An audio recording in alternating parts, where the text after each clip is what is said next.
You need a team around you that is willing to support you ubiquitously with the idea that you know what you're doing. Run with it and have fun. Get a high level of engagement however you want to do it. Welcome back to Teacher Tales, where we give you the keys to overcoming teacher burnout to find work-life balance and educational bliss if it still exists. I'm your host, Tony Rambles, and on this episode of Teacher Tales, we learn that reflecting on why you love or dislike your job can help identify necessary changes to improve job satisfaction. And even in summer or times off, teachers can struggle to completely disengage from the difficulties of teaching. Let's get into it. All right, so Tyler, welcome to the Teacher Tales podcast. How's your day going so far? Day's going pretty good. We spent the morning at the park with my little girl and, couldn't be better. How old is your little one? She's 2.5 and we've got another one coming in about 2 weeks. Woo! So I got a 3-year-old, so I'm right there with you. So yeah. You've been through the potty training phase. You've been there.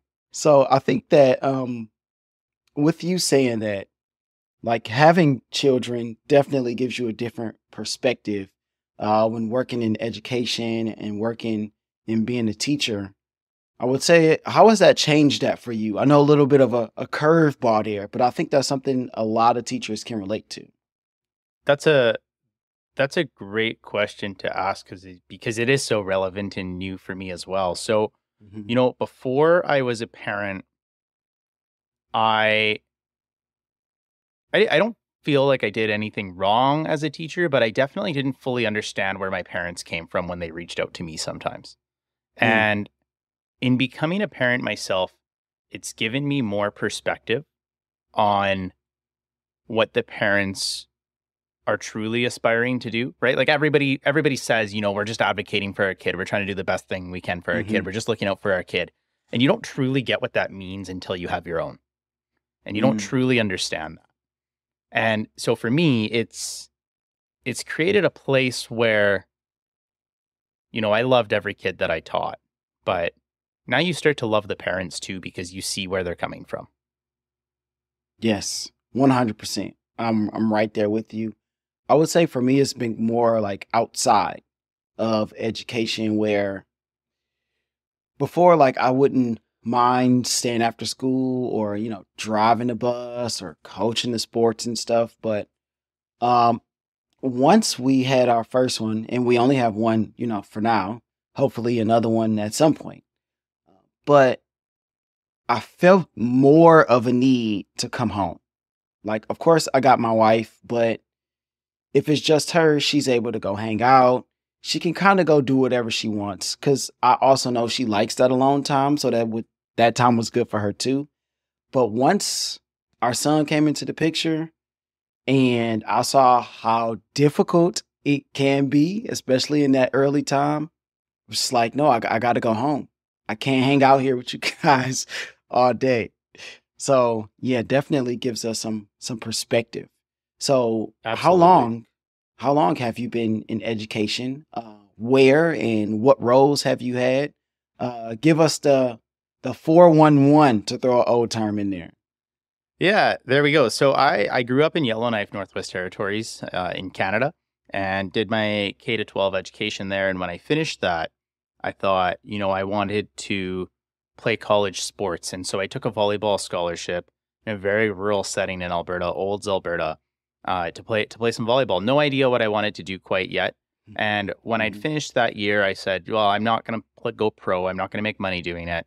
So I need to find something that can provide eventually for not just myself, but an eventual family at that point. And, I pursued a Bachelor of Science at the University of Lethbridge and thought, I'm going to become a nurse or I'm going to become a physiotherapist because I liked helping. I liked seeing people get better at things. And when I did the practicums, I hated that, once you helped somebody, that was it. They walked out. They were done. And you would see people that you would recognize and they didn't know who you were. and Mm. not a clue. And while I was in Lethbridge, I was also teaching tennis, and I would run into kids that I taught, adults I taught all the time, and they would stop and say hi and, be excited about you being there. And it wasn't until I was in schools doing that where somebody kept saying, you should try teaching, you should try teaching, you should get into Mm. education. And I said, okay, well, I'll try that one out. And so I finished my science degree and I went into an after degree of education. And I loved it. I loved the practicums. I loved the impact. I was just a student teacher observing a room my first day. And I went to go get Mm. groceries the next. And one of the kids saw me and they said, Mom, Mom, that's our student teacher. And the instant recognition on that, it's nice to see that you already had an impact day one on Mhm. somebody's life. And that moment made me go, I want to do that forever. And I want to do that on the biggest scale I can. So the goal was always to become a principal. And Ooh. I went through my teaching career, just first 2 years, I was still in Alberta based. I taught at a Hutterite colony my first year, and that was a wild experience in a single room with K to 12, all grade, well, K to 10 because they drop out in grade 10, all grade levels. Whoa.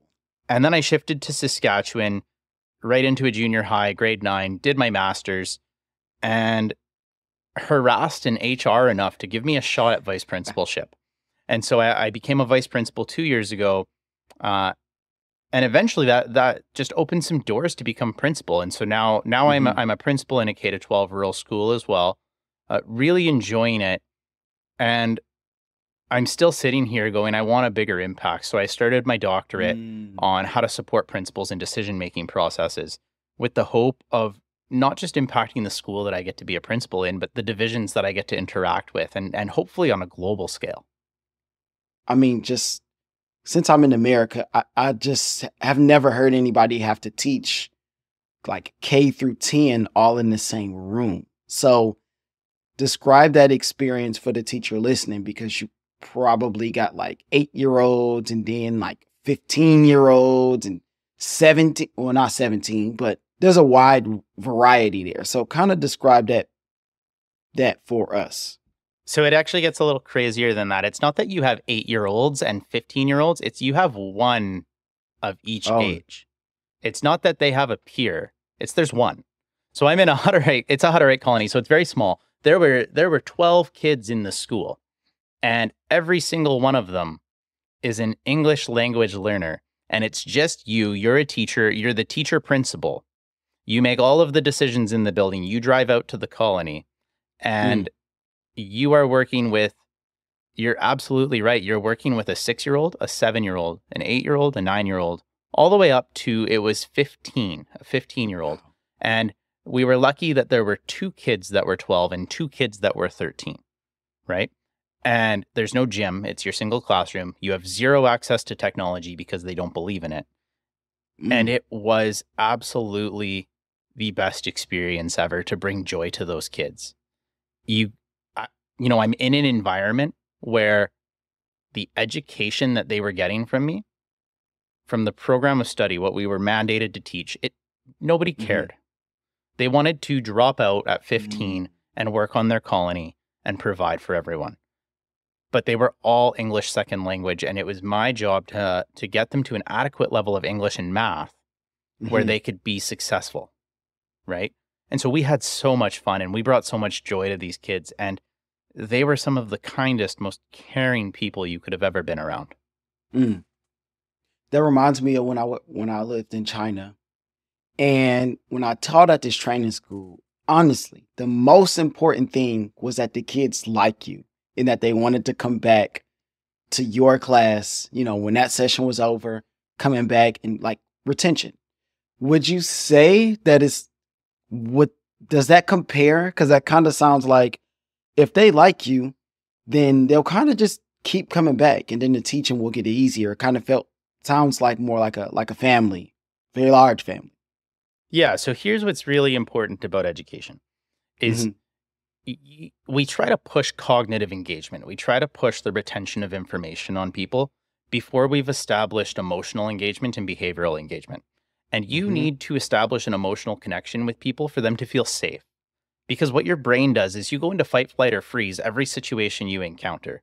And your brain makes a decision whether or not you feel safe or not to move forward. And if your brain says no, then That's it. anything that happens after doesn't matter. So we need to create those spaces where our brain recognizes, okay, this is comfortable, this is safe. And Mhm. wake up call for teachers, that doesn't happen day one when the kid has trauma. That does not happen. That takes time. You need to build it. So absolutely they relate. You have to build that relationship. It needs to come Mhm. first. Mhm. So, what did burnout look like for you in those settings? Like, what were those frustrating moments where you go, I don't know if I can keep doing this? Or did you have those? You know what? Burnout is a word that it's around me a lot. Mhm. But to say that I've truly felt burnt out would be a lie. Mm. To say that I have never been motivated to do something here is it's not true for me. I've always wanted to push it. There's days where I go home and that was a really long day. Yeah. But I don't sit there and go, I want to walk away. I sit there and my brain goes, why was it so long? And what needs to change for it to not feel that way? Mhm. And I'm somebody that constantly seeks out change. I like to grow. I like to learn. I like to move. I don't like to be complacent. And being rooted in trying to do what's best for the kids, what's best for Mhm. yourself, it keeps you on your toes. And a Mm. lot of people that experience burnout are complacent. They're unwilling to take on change. They're unwilling to try that new thing. They're unwilling to step out of their comfort zone. So they become exhausted with where they're Ooh, throw down the gauntlet. at. It's heavy. Okay, because I can relate to what you're saying because there's been changes for me in my, I guess this would be my 8th year in education. My first year was overseas. And then I came back. I had to sub, had to get certified. And then one day as a substitute, I was like, oh yeah, I can do this. This is great. This is gonna be great. And then there were tests, and then I was a coach, and now I'm not a coach, and I went to get a master. So, like you're saying, like this challenge to always push yourself, and that kind of pushes you away from burnout. What do you feel like are the things that you put in place to, I guess, push you to that next level? Because that doesn't just happen, right? There's not always a plan. Sometimes there's an event to where you go, okay, things need to change. Like when like kids, we talked about earlier, you go, all right, some things got to shift around in order for me to be my best, to put them in a position to be their best, for my family to be its best. So, what were some things that you encounter or put in place to push you? So that's a really good question. And I'm going to get there. The biggest thing about burnout is not a teacher problem. Mm, Burnout is a system problem. If teachers are burning out, the system is failing. We mm-hmm, are putting and imposing too much and forcing too much that you're creating misalignment where you're working. So the great question of how do you make sure you don't get to burnout? You need to be creative and innovative. You need to love what you're doing.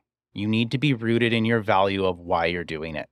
And for me, I've been fortunate enough to always be in that role where I had the mm-hmm. freedom to be innovative. I had the freedom to be creative. We're teachers and we're Yes. the expert in what we're teaching. And you need a team around you, whether it's your peer teachers, your admin, your senior leadership teams, you need a team around you that is willing to support you ubiquitously with the idea that you know what you're doing. Mm-hmm. Run with it and have fun. Get a high level of engagement however you want to do it. One of my favorite questions to ask people, to ask teachers is how are you individualizing learning?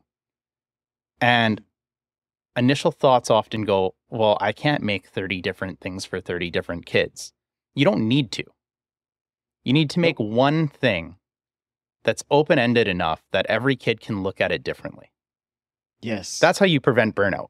It's mindset, it's creativity. You need to bring innovation back. I'm cheering for you right now. Like I wanted to just give this this great yell because that's exactly what I tell my kids. Like, okay, there's like enough structure here for you not to go off the rails, right? For you to completely tank and bomb. But there's enough latitude here, enough room for you to create, because that's what I want to see. And so I had this kid already, and we've only been in school about 2 weeks ish. And she said, Mr. Franklin, you make us think too much in this class. I just I just laughed because I said, that's exactly what I'm trying to get you to do. And typically kids love my class because of that reason. Like you're saying, like, in order for me not to get burned out, I gotta have fun. And if I'm having fun, y'all are probably having fun, hopefully. And from there, we can kind of push the limits, push the boundary. Go And ahead. they watch you. And they Mhm. know if you're not having fun. If you're not having fun, your kids will be miserable and you will be the Yes. first to know. So, as a principal, right? So, are you in your principalship now? Have you gotten a principal job yet? Okay, Oh, yeah, so yeah. I'm going into year 2.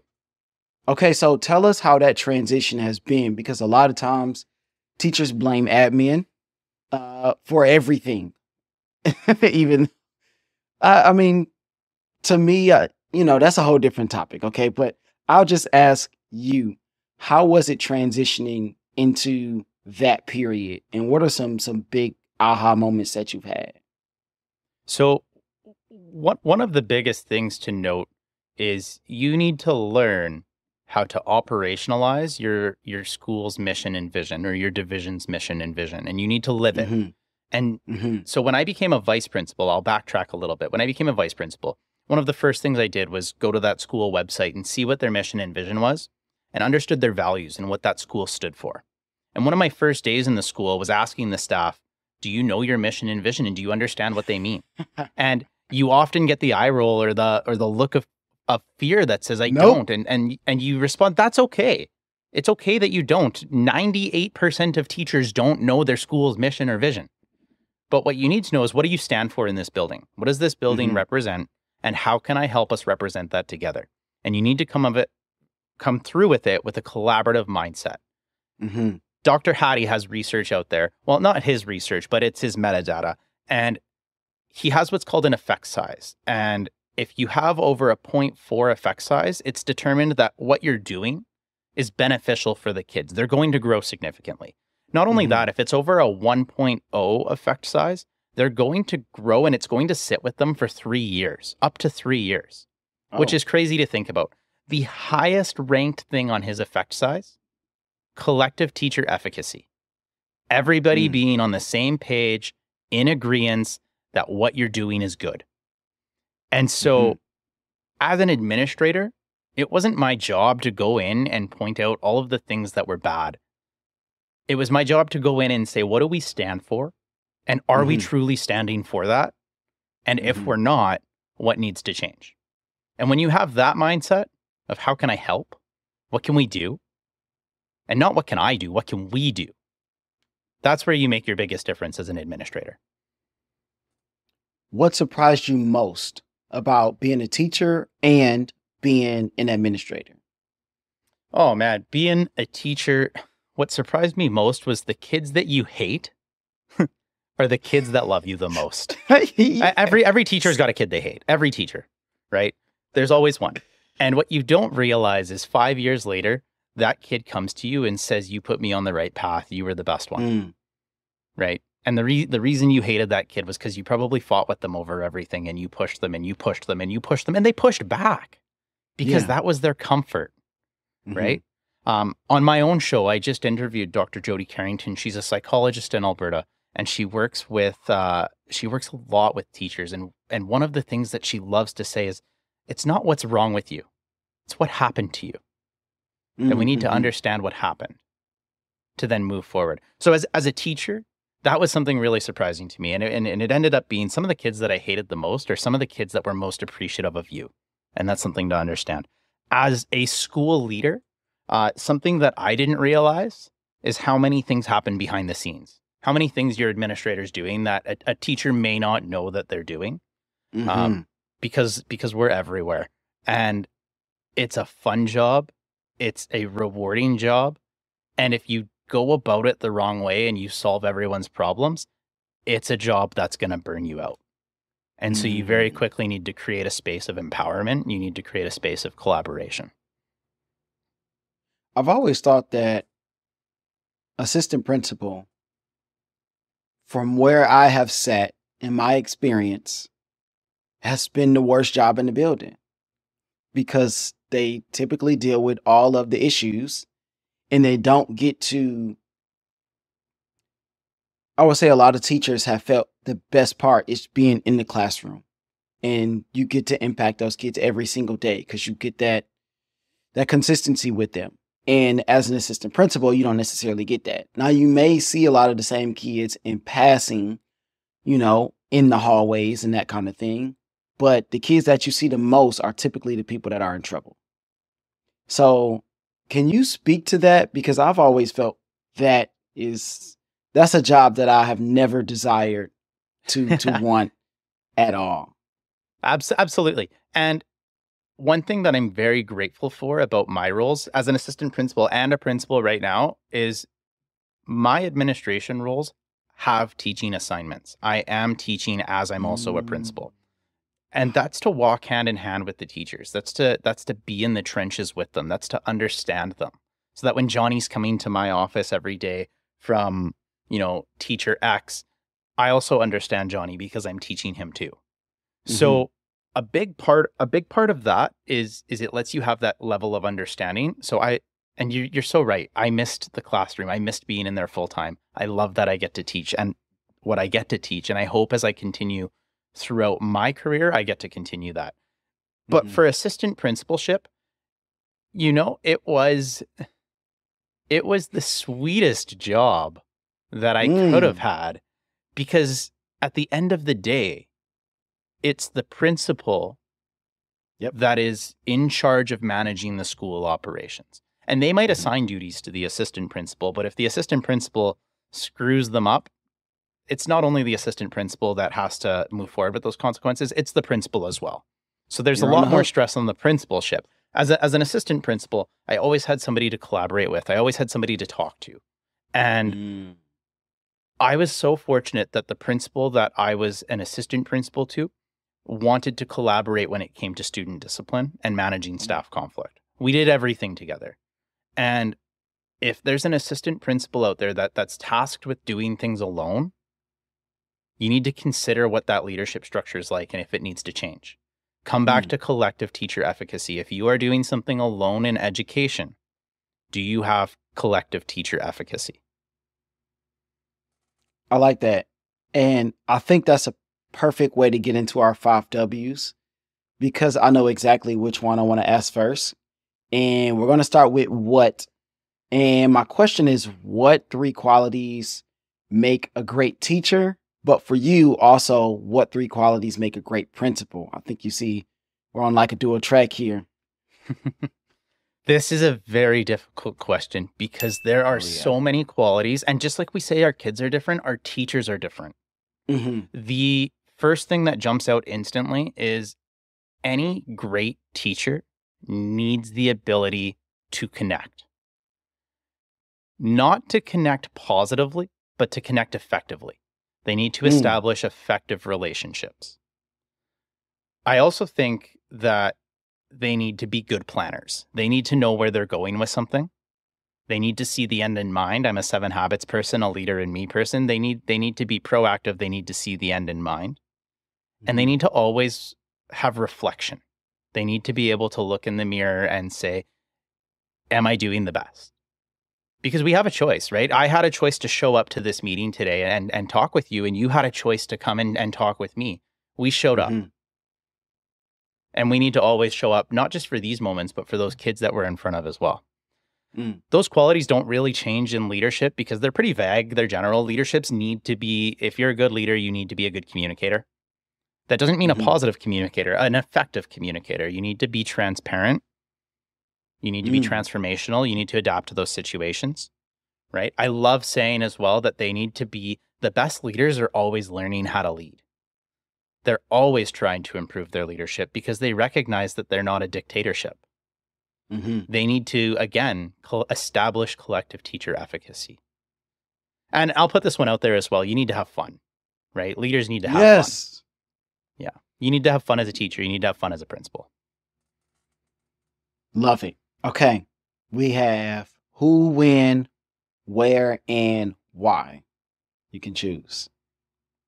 Let's go with who. Okay. I like this. Who in education has helped you the most at any given time? This could be during your time as a principal, during your time as a teacher. Who in education has helped you the most? I'm sure it's a lot of people. That's exactly what's happening. That question. And I knew where who was going. And I was trying to narrow before we got there. And I'm sitting here going, because I've been in 5 to 6 schools in 7 years. I have a list of 15 people that have all been so incredible. Easily. I want to talk about somebody who's retired right now. And this is somebody who got it. So his name, I'll keep to my heart. But he was a superintendent of human resources at the time. Mm-hmm. And when I first moved to where I was now, I was not in a great place. I had just gotten out of a relationship on my own, left a permanent contract to come take a temporary that was on a whim. And he rooted me into the community, and his family, and his wife was my assistant principal, and he was our superintendent of HR. And on Thanksgiving, they brought me turkey. And on Christmas, they made sure I was looked after. And not only that, I was coaching volleyball at the college, and we had an opportunity to travel with the team and go to Hawaii, which was a big thing for us. And he just said, go, I'll give you special leave. Take it. What an opportunity for you. Wow. He went out of his way to make sure that I was happy where I was, because he knew that I would stay if I was happy, right? That's maybe part of it as well. But the other part that made him so powerful to leadership and to my journey was he always gave me a chance. Whenever there was a job posting, whenever there was an opportunity to do something, and I showed the slightest bit of interest, he said, I'll give you a chance. Why not? Right? And I remember I was in my 3rd year of teaching, and he interviewed me for a principalship. Of course, I didn't get a principalship in my 3rd year of teaching, but he took the time to sit me down and hear me out, and then call me and give feedback. Wow. A lot of times it's the things that happen outside of the profession that make the most impact and make the difference, and that we remember people for. Of course, we all have those stories, but I will not get into any of mine. We will continue. We have when, where, and why. Let's go with when. All right, here we go. My favorite question. When did you begin to feel confident in yourself as a teacher?